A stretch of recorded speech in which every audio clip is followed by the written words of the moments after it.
नमस्कार शेतकरी मित्रांनो, मी सुधीर घोडेराव. आपण जो हे तुरीचा प्लॉट दाखवत आहे हा माझा स्वयंसंशोधनातून तयार केलेला सुयान 17 या नावाने विकसित केलेला हा माझा प्लॉट कशा प्रकारे आज 13 जानेवारी 2025 रोजी मी आपणाला दाखवू इच्छितो.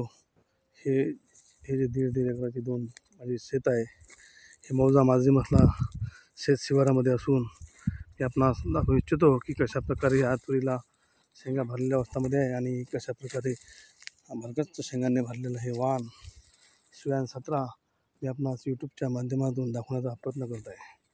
तर शेतकरी मित्रांनो,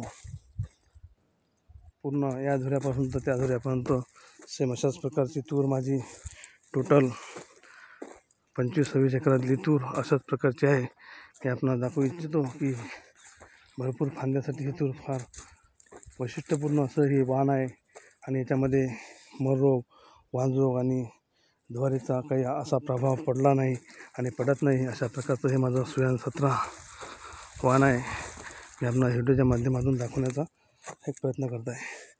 शेंड्यापर्यंत आणि कशा प्रकारच्या शेंड्यापर्यंत शेंगा पकडलेल्या आहे हे खास वैशिष्ट्य आहे माझं. मी आपल्याला व्हिडिओच्या माध्यमातून सांगू इच्छितो की ह्या तुरीला आता पावसाळा आज वातावरण ढगाळी असताना सर्वांच्या तुरी यावर्षी ज्वारीने प्रभावित होऊन खूप तुरी वाढलेल्या अवस्थेमध्ये आणि मी आपण आवर्जून सांगू इच्छितो की हे तुरीला पानं हिरवेगच्च असताना शेंगा वाढलेल्या आहे.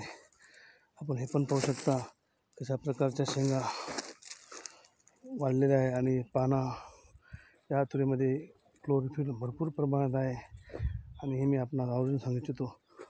कशा प्रकारच्या शेंगा चारदाणी आणि पूर्णपणे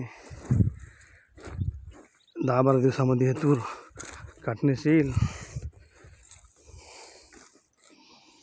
अशा प्रकारचं हे माझं शेत सुयान 17चं हे वाण मी आपणास व्हिडिओच्या माध्यमातून दाखवू इच्छितो.